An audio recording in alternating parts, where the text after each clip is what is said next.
আসসালামু আলাইকুম। মিষ্টি দইয়ের রেসিপি নিয়ে আসলাম। যাদের দই একেবারেই জমতে চায় না তারা কিন্তু আমার এই রেসিপিটা ফলো করতে পারেন। তার জন্য প্রথমেই এখানে 2 কেজি পরিমাণ গরুর দুধ নিয়েছি। প্রথমেই দুধটাকে ফুটিয়ে নিব। প্যাকেট দুধ দিয়ে চাইলেও আপনারা করতে পারবেন।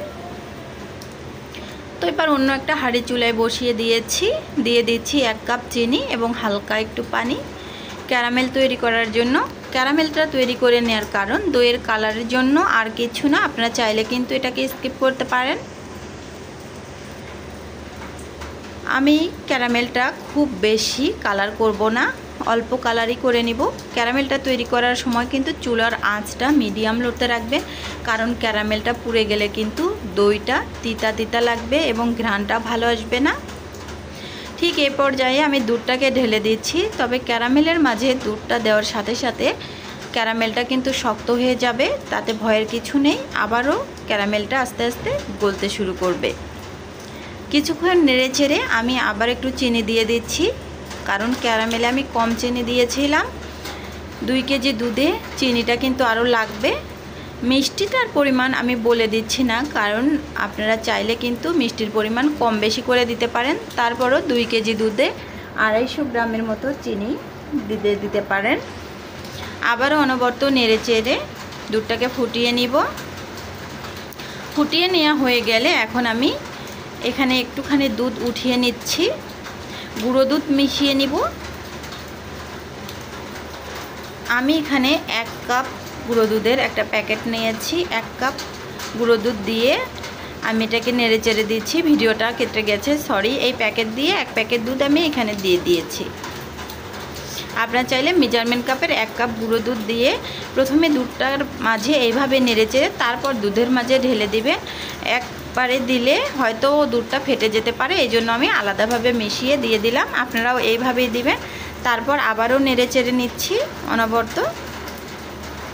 2 লিটার দুধ জাল করার পরে 1.5 লিটার অথবা তার থেকে একটু বেশি রাখলেই হবে, খুব বেশি কমিয়ে নিতে হবে না। তো দুধটাকে আমি চুলা থেকে নামিয়ে নিয়েছি। এখন এটাকে ঠান্ডা করে নিতে হবে। তার আগে আমি এখানে 1 ঘন্টা আগে টক দই মানে দইয়ের বীজটাকে এখানে ছাঁকনিতে রেখেছিলাম পানি ঝরানোর জন্য। খুব ভালোভাবে কিন্তু পানিটাকে ঝরিয়ে নিতে হবে, একটুও পানি থাকা যাবে না। এবার দইটাকে খুব ভালোভাবে ফেটিয়ে নিতে হবে। ফেটানোর কাজটা আর পানি ঝরানোর কাজটা কিন্তু খুব ভালোভাবে করতে হবে, তাছাড়া কিন্তু দইটা জমতে যাবে না। এখন আমি আবারও একটুখানি দুধ এখানে নিয়ে খুব ভালোভাবে মেশানোর পর ওই দুধের মাঝে ঢেলে দিব।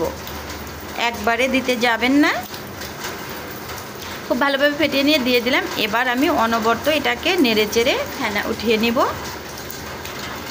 অর্থাৎ খুব ভালোভাবে নেড়ে চেড়ে মিশিয়ে নিতে হবে। এই ফেনাটা কিন্তু কিনা দইয়ের উপরে দেখবেন খুব সুন্দর একটা আবরণ থাকে। আপনারা যদি ডাইরেক্ট এইভাবে দইটা বসিয়ে দেন দইয়ের উপরে কিন্তু খুব সুন্দর একটা এরকম করবে, কিন্তু আমি একটু ছেঁকে নিচ্ছি, কারণ আমার দুধের মাঝে মনে হলো যে ছেঁকে নেওয়া দরকার।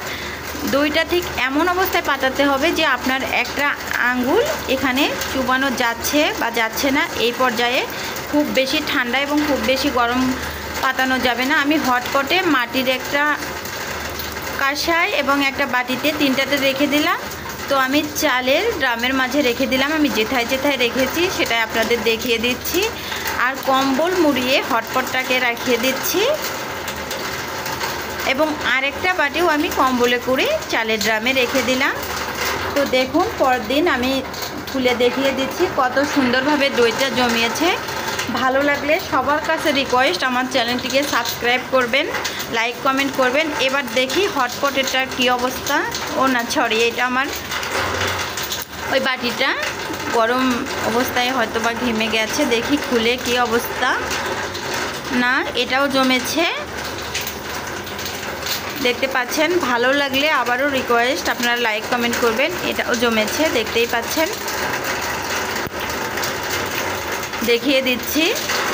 ঠিক এইভাবে দইটা তৈরি করলে আপনারা কখনোই দই তৈরিতে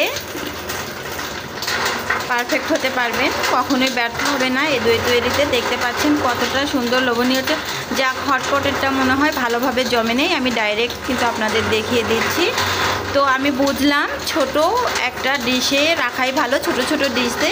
হটপটটা মনে হয় বড়, এজন্য জমতে একটু সময় লাগবে।